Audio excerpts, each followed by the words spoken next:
Now the next is active immunity and passive immunity. What is active immunity? Whenever you are exposed to the antigen and your body carries out the antigen antibody immune responses naturally by itself, then that comes under the active immunity.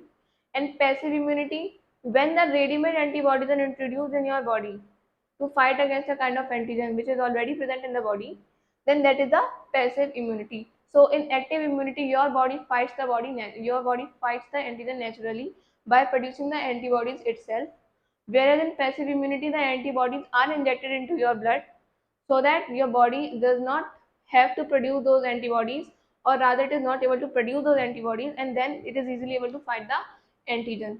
So active immunity में क्या होता है? Body produces antibodies naturally.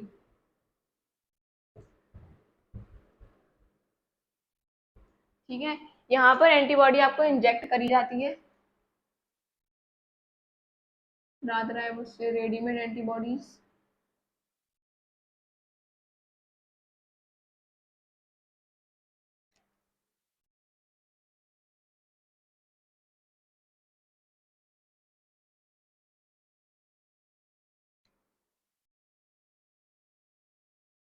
यहाँ पे readymade antibodies are injected in the blood. ठीक है, तो अब एक्टिव इम्यूनिटी में जब एंटीबॉडी खुद प्रोड्यूस हो रही है तो ये रिस्पॉन्स जो होगा वो हम प्राइमरी सेकेंडरी के बेस पे पढ़ते हैं. तो प्राइमरी रिस्पॉन्स अगर है तो it will be very slow, slow intensity में आपका एक्टिव इम्यूनिटी का रिस्पॉन्स होगा.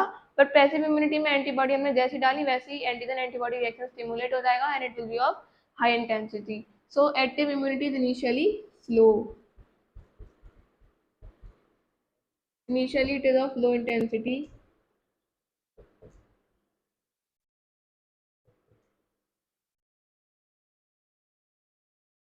And this one is quite significantly intensified.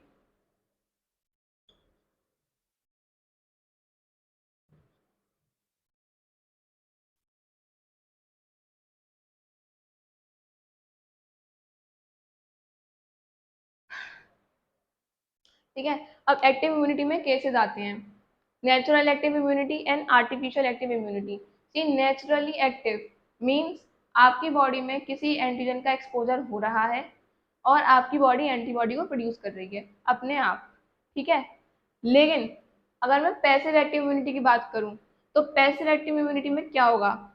आपको जबरदस्ती किसी एंटीजन के थ्रू एक्सपोज करवाया जा रहा है, तब आपकी बॉडी एक्टिवली ही प्रोड्यूस करेगी उसको खुद अपनी तरफ से. बट डिफरेंस यहाँ पर ये है कि आपको एंटीजन से एक्सपोज करवाया जाएगा.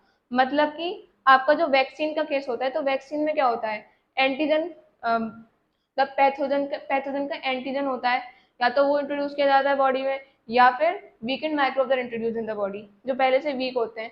तो ये क्या करते हैं, आपकी बॉडी में आते हैं. अब क्योंकि वीकेंड है या जो भी है एंटीजन तो है, आपकी बॉडी इसको रिकॉग्नाइज करेगी and then it will trigger the production of antibody. So antibody का प्रोडक्शन हो खुद से रहा है इन द बॉडी, इसीलिए एक्टिव भी है ये.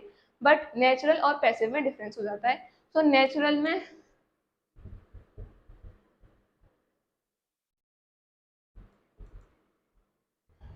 का एग्जांपल आप तो क्या ही दोगे, नेचुरल का example normal exposure to antigen.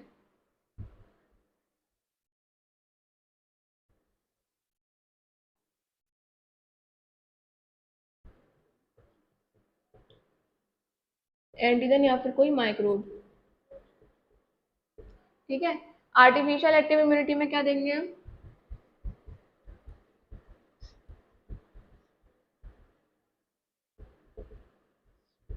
Artificial में हम देंगे एग्जांपल वैक्सीन का.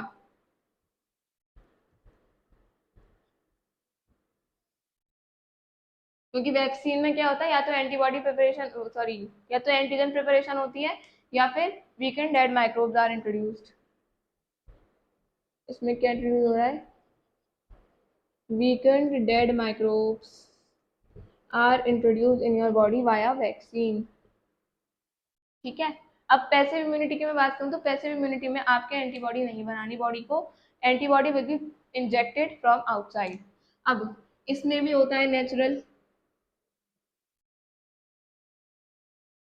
नेचुरल मतलब आपको नेचुरली एंटीबॉडी मिल रही है। Example colostrum. कोलेस्ट्रम में इम्यूनोग्लोबुलिन ए ट्रांसफर होता है फ्रॉम मदर टू फीटस। अब ये नेचुरल ही तो है, आपको बाहर से प्रिपेयर तो नहीं करनी पड़ रही ना इसको। सो इट इज पैसिव, क्योंकि आपको एंटीबॉडी, जो फीटस है, फीटस को एंटीबॉडी ऑलरेडी मिल रही है, but the difference is that it is naturally prepared, it is not synthesized artificially. So natural में हम करेंगे कोलेस्ट्रम।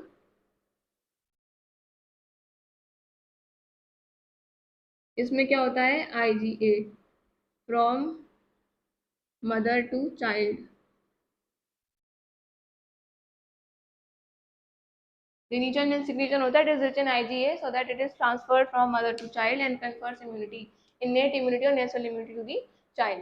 Artificial passive immunity में क्या होगा, पैसिव इम्यूनिटी है, मतलब आपको माइक्रोब को बाहर से माइक्रोब या फिर सॉरी नॉट माइक्रोब, एंटीबॉडी को आपको बाहर से इंट्रोड्यूस करना है, ठीक है। बट अब आर्टिफिशियली मैं बात कर रही हूँ, तो मतलब आपको बाहर से सिंथेसाइज करके भेजना पड़ेगा।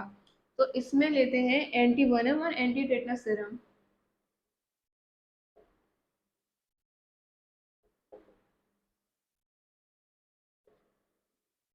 Anti venom serum and anti tetanus serum.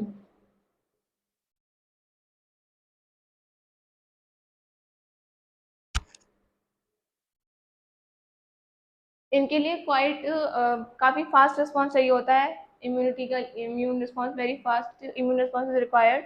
इसीलिए यहाँ पर प्रिपेयर्ड एंटीबॉडीज आपकी बॉडी में दी जाती हैं, इंट्रोड्यूस की जाती हैं वाया इधर एंटी वेनम सीरम या फिर anti tetanus serum, depending on the disease या फिर इंसिडेंट जो भी हुआ है। अगर वेनम ने बाइट किया है तो एंटी वेनम सीरम तुरंत के तुरंत पेशेंट को एडमिनिस्टर करना पड़ेगा। But if it is a case of tetanus, then anti-tetanus serum is to be administered as soon as possible to the patient so that the infection is prevented from spreading in your body. So that's all about active immunity and passive immunity. अब immunity based किस पर है, immunity is based on memory। हमारी body में memory store होती है of the antigen, इसी के बेसिस पे हमारे वैक्सीन भी प्रिपेयर की जाती हैं। क्यों, कैसे प्रिपेयर होगी वैक्सीन, वैक्सीन में मैंने इंट्रोड्यूस कर दिया डेड माइक्रोब या फिर वीकेंड माइक्रोब्स, ठीक है। अब इसमें क्या हुआ, it will serve as an antigen, इसने एंटीजन सर्व करा, हमारी बॉडी में गया, रिकॉग्निशन किया टी सेल्स ने, टी सेल ने रिकॉग्नाइज करने के बाद बी सेल्स को हेल्प किया कि वो एंटीबॉडी को प्रोड्यूस कर सके। अब क्या होगा, जो पहला रिएक्शन होगा वो काफ़ी स्लो होगा, means it will be our primary response. तो जो प्राइमरी रिस्पॉन्स होगा वो काफ़ी स्लो होगा, लेकिन उसके बाद क्या होगा, उसके बाद उस एंटीजन के बारे में या उस माइक्रोब के बारे में हमारे बॉडी में मेमोरी स्टोर हो जाएगी, ठीक है। अब मेमोरी स्टोर हो गई, जब जब अगली बार जब नेचुरली हम उसी सेम माइक्रोब को एनकाउंटर करेंगे इन द फ्यूचर, तो हमारे पास ऑलरेडी एंटीबॉडी प्रिपेयर्ड होगी उसके लिए, और एज अ वैक्सीन जो भी उसने मेमोरी बनानी थी, हम इम्यून हो जाएंगे उस माइक्रोब से। So immunisation is based on memory of immune system. Immunization and vaccination is based on memory of immune system.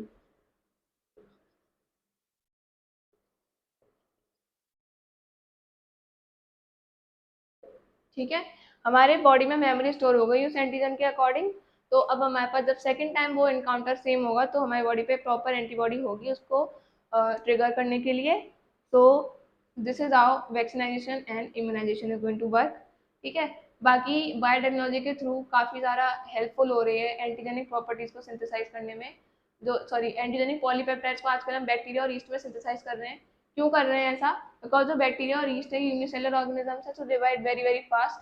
तो इनकी वजह से क्या होता है, जो भी हमने एंटीजेनिक प्रॉपर्टी पॉलीपेप्टाइड इनके अंदर सिंथेसाइज किया है, that is also produce in enormous amounts. इसकी वजह से वैक्सीन का प्रिपरेशन काफ़ी सक्सेसफुल हो रहा है हमारे कंट्री में। तो इसके through it is we are going to study in biotechnology chapter, बहुत जल्द पढ़ लेंगे उसको भी हम। तो इसके थ्रू ऐसे बैक्टीरिया और ईस्ट के थ्रू वैक्सीन का प्रोडक्शन और एंटीजेनिक पॉलीपेप्टाइड का प्रोडक्शन आजकल ज़्यादा हो रहा है। सो एग्जांपल में हमारे पास एक हेपेटाइटिस बी वैक्सीन है which is also called रिकॉम्बीवैक्स।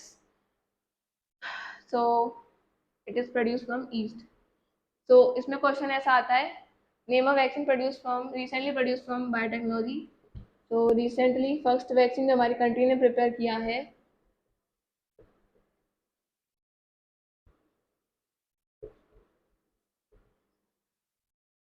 in country in India through biotechnology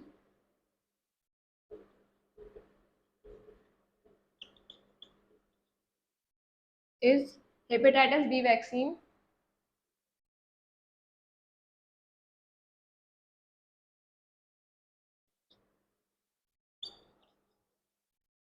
also called Recombivax,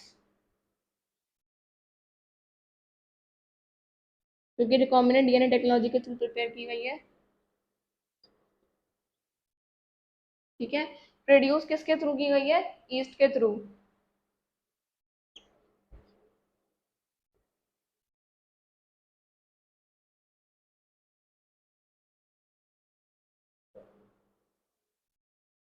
produce from east. ठीक है, so that's all about active and passive immunity as well as immunization and vaccination.